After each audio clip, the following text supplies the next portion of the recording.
Thank you very much. Good morning, everybody. How are you? All well? Hopefully we'll make this a bit interactive.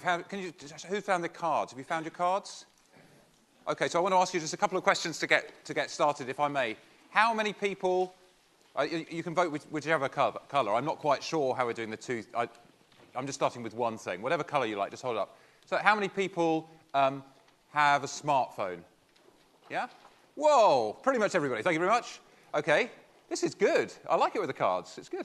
OK, how many people have used maps on their smartphone in the last 2 days? In the last 2 days?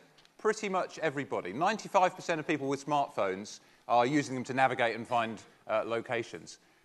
So what else? How many people have checked in on Foursquare or some other service in the last couple of days? Well, it's probably about half the audience, maybe slightly over half, which is interesting. And actually we see, I think Foursquare are up to over 1 billion check-ins. We'll hear from Evan later about what all that means, which is fascinating.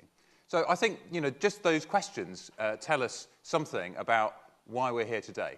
Now, when Russ first said to me, I think we should do an event called Think Local, I said, what are you talking about? I spend my entire time talking about Think Global. Think Global because if you're a business in Scotland selling kilts and you had a shop, then previously all you could do was sell kilts to people who came near your shop. Okay? Now, you can sell kilts to anybody in the world who's got a computer and is on the internet, one of 2 billion people, who types tartan or kilt or sporran into the search engine. Right, so suddenly you can think global. 2 billion people are your potential audience. In fact, there's a guy called Nick Fiddis who runs a company called ScotWeb in Scotland who does just that. And 70% of his sales come from outside Scotland, thanks to the internet. So I spend all my time talking to businesses, particularly in the UK, about thinking global. So why would we want to think local? And then also the UK is really good at this stuff. So some of you may have heard me saying this before, but I'm going to keep saying it because I don't think everybody gets it. The UK is good at this shit. Right? 2 billion people worldwide, online, on computers. There are going to be 5 billion people online by the end of the decade. And the UK is the #1 nation for e-commerce. We buy more online per head than any other nation. The GDP contribution of e-commerce in the UK, we calculated last year with some economists, over 7% of UK GDP comes from the internet economy. That's us buying stuff online, paying for our broadband, paying for our devices, or not in the case of the person who's going to win the lovely Samsung tab. So, there's a huge contribution to the economy. If you look at Germany, if you look at France, if you look at the US, it's more like 3 to 4% of GDP. So we're ahead of the game on this. And actually, it's businesses like ScotWeb, it's the small, niche, formerly local businesses who are doing all this stuff and doing this stuff well. So actually, my message is almost always think big, think global, because you've got access to a global market. So what on earth are we doing an event for Think Local for? I really don't know. So I asked the question, why? Why are we doing this? Why are we here? Why are we doing that? And actually, the answer was sort of staring me in the face. So firstly, I just looked at Google search. Now, on desktop, about 20% of our searches have a location element. I'm looking for something near here or there, or I'm looking for a new house in this particular area, about 20%. On mobile, it's 40%. So double the proportion of searches on mobile have a location element. And we've just demonstrated how many of us are looking for things locally on our smartphones, and we know the growth in the smartphone market. Secondly, fairly recently, the use of Google Maps on mobile overtook the use of Google Maps on desktop. So we now get more Maps users on mobile than we do on desktop. So this suggests that this is really something that's important to people. And we know that 95% of smartphone users are searching for local services and products and for maps. So it seems like it's an important time to be asking the question where and thinking about local. And I think the most important thing for us at Google when we think about local is to think about it as another aspect of context. Who are you? What are you looking for?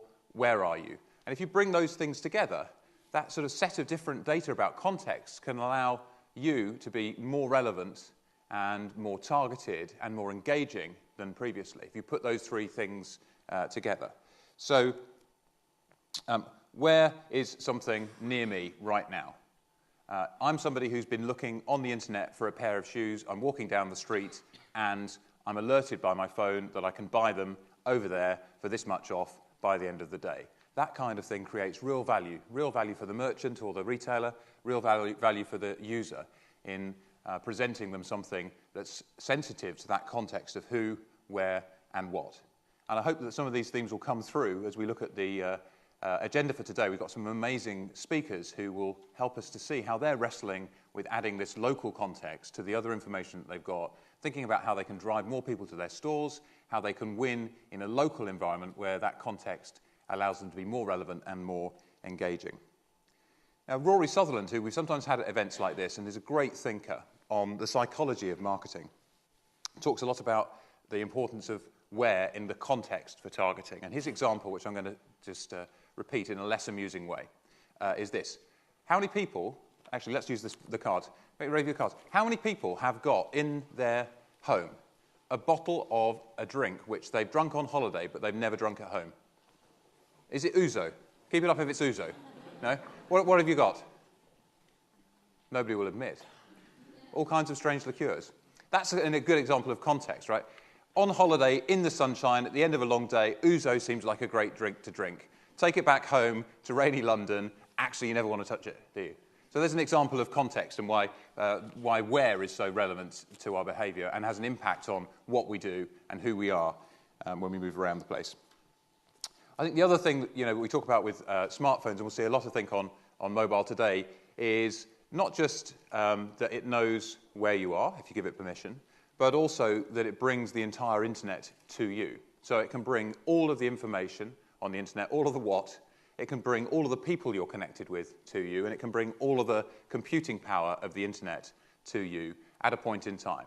So you can take a photograph, you can scan a barcode, you can tap and pick up on an NFC chip information, whether it be marketing information, point of sale information, or other information you're interested in, and convert that to something that's useful on your phone.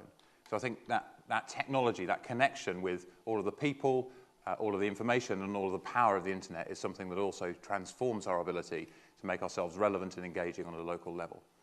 So I think that's probably enough for me to start by setting a bit of context, bringing it all together, the who, the what, and the where.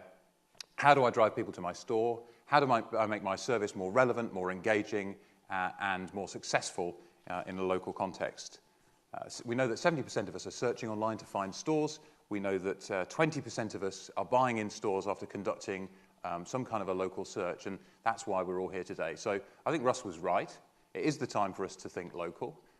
It's also the time for us to think global, and if that's not complicated enough, it's probably time for me to get off the stage and make way for some people who can illuminate us a bit more. So thank you very much, and have a great day.